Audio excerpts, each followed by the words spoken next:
हम लोगों ने पिछले पार्ट में देखा था किस प्रकार से जंपर ने गुप्ता जी और मिश्रा जी को बाबा के पास ले आता है और इविलन अपनी काली शक्ति से रॉड को शैतान बना देती है।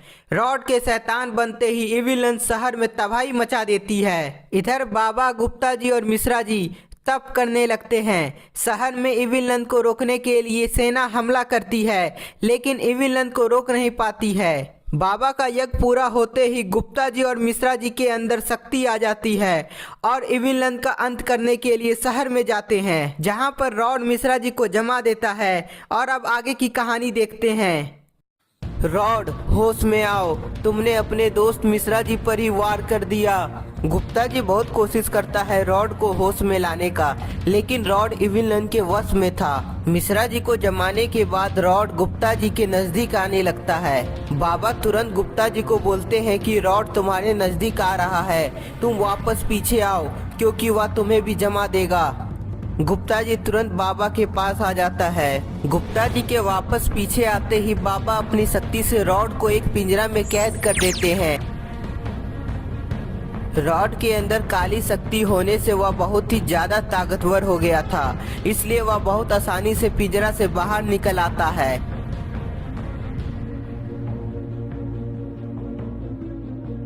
बाबा, रॉड तो बहुत ही ताकतवर हो गया है, अब इसे कैसे रोकेंगे? गुप्ता जी के बोलते ही बाबा अपने सबसे ताकतवर पिंजरा का निर्माण करने के लिए कुछ मंत्र अपने मन में बोलते हैं।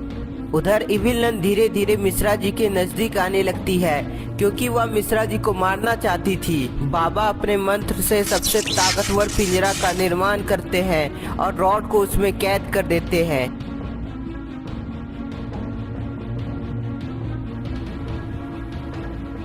तभी गुप्ता जी का नजर इविलन पर पड़ता। दिव्य शक्तियां होती है, इसलिए गुप्ता जी के वार से इविलन दूर गिर जाती है। गुप्ता जी अपनी दिव्य शक्तियां से मिश्रा जी को ठीक कर देता है। मिश्रा जी को दिव्य शक्तियां होती है, इसलिए गुप्ता जी के वार से इविलन दूर गिर जाती है। गुप्ता जी अपनी दिव्य शक्तियां से मिश्रा जी को ठीक कर देता है। मिश्रा जी को ठीक होता देख इविलन को बहुत गुस्सा आ जाता है। इविलन अपनी काली शक्ति से गुप्ता जी पर वार करती है और गुप्ता जी भी इविलन पर वार करते हैं। दोनों के वार से एक जोरदार धमाका होता है। धमाके की वजह से दोनों दूर गिर जाते हैं। इविलन समझ जाती है गुप्ता जी को मारना इतना आसान नहीं होगा, इसलिए वह अपने चारों तरफ सुरक्षा कवच बना लेती है। इविलन को मारने के लिए गुप्ता जी जोरदार पंच लगाता है, लेकिन अब इविलन को कोई फर्क नहीं पड़ता है। तभी इविलन के एक जोरदार हमले से गुप्ता जी घायल हो जाता है। गुप्ता जी, आप ठीक तो है ना? मैं इस इविलन को छोड़ूंगा नहीं। जंपर और मिश्रा जी दोनों मिलकर इविलन पर हमला करते हैं। इविलन के अंदर अच्छी आत्मा समा गई थी, इसलिए वह बहुत ही ज्यादा ताकतवर होती है, जिसके चलते मिश्रा जी और जंपर का भी वार बेकार हो जाता है। तभी इविलन के एक जोरदार वार से दोनों बेहोश हो जाता है। सभी के घायल होता देख बाबा को गुस्सा आ जाता है और वह इविलन पर हमला करते हैं। बाबा के वार से भी इविलन को कोई फर्क नहीं पड़ता है। बाबा समझ जाते हैं कि इविलन को हराना इतना आसान नहीं है, इसलिए जैसे ही इविलन बाबा पर वार करती है तभी बाबा गायब हो जाते हैं। तभी इविलन बाबा को डरपोक बोलने लगती है। इविलन, मैं यहाँ से भागा नहीं हूँ, तुम अपने पीछे तो देखो। जैसे ही इविलन अपने पीछे मुड़ती है तभी बाबा अपनी पूरी ताकत से इविलन पर हमला करते हैं। बाबा के जोरदार हमले से इविलन का सुरक्षा कवच टूट जाता है। सुरक्षा कवच टूटते ही इविलन को गुस्सा आ जाता है और एक जोरदार पंच से बाबा पर हमला करती है। इविलन का पंच इतना खतरनाक होता है कि उसके एक ही वार से बाबा घायल हो जाते हैं। गुप्ता जी, मैं अभी विलन से नहीं लड़ सकता, इसलिए मैं अपनी शक्ति तुम्हें प्रदान कर रहा हूँ और तुम्हें ही बुराई को हराना होगा। बाबा के शरीर से सारी शक्तियाँ बाहर निकल जाती है और गुप्ता जी के अंदर प्रवेश कर जाती है। गुप्ता जी, मुझे उम्मीद है तुम जरूर विजय होगे। अपनी पूरी शक्ति गुप्ता जी को देने के बाद बाबा बेहोश हो जाते हैं। बाबा, मैं इविलन को छोड़ूंगा नहीं।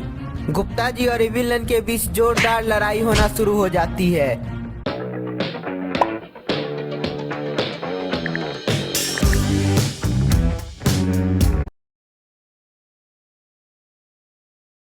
जाती है।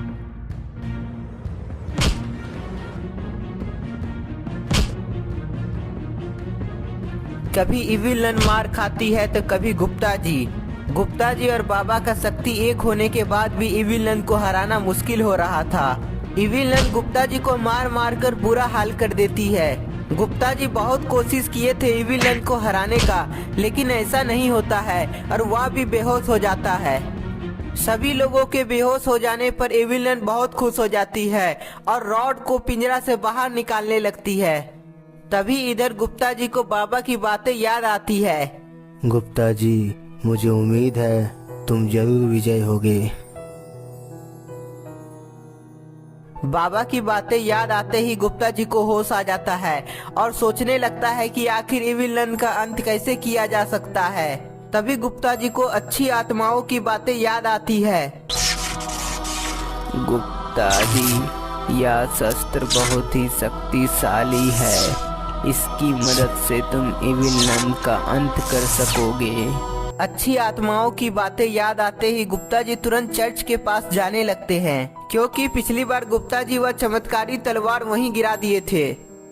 चर्च पहुंचते ही गुप्ता जी उस तलवार को इधर उधर खोजने लगते हैं।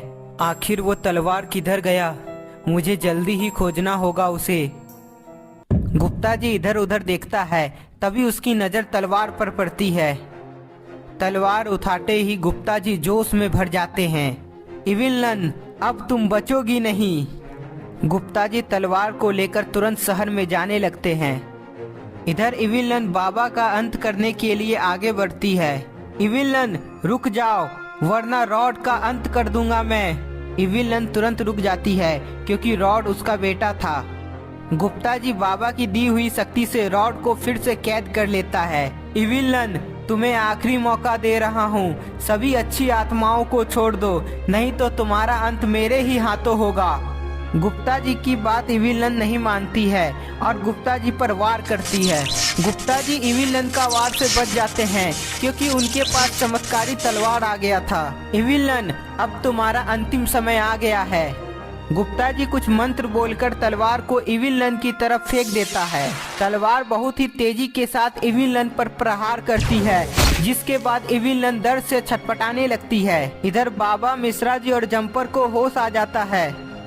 तलवार में इतनी शक्ति होती है कि वह इविलन का अंत कर देती है और सभी अच्छी आत्माएं बाहर निकल आते हैं। गुप्ता जी, तुमने साबित कर दिया बुराई कितनी ही ताकतवर क्यों ना हो, अंत में उसकी हार निश्चित है। बुरा व्यक्ति सबको धन्यवाद करते हैं क्योंकि 100 सालों के बाद आज उन सभी को मुक्ति मिल जाती है। इविलन के मरते ही रॉड भी ठीक हो जाता है, इसलिए गुप्ता जी रॉड को पिंजरा से बाहर निकाल देते हैं और इस तरह फिर से गुप्ता जी की टीम ने एक और इविल का अंत कर दिया। तो दोस्तों, आपको इविलन के सारे पार्ट कैसे लगे हमें कमेंट में जरूर बताएं।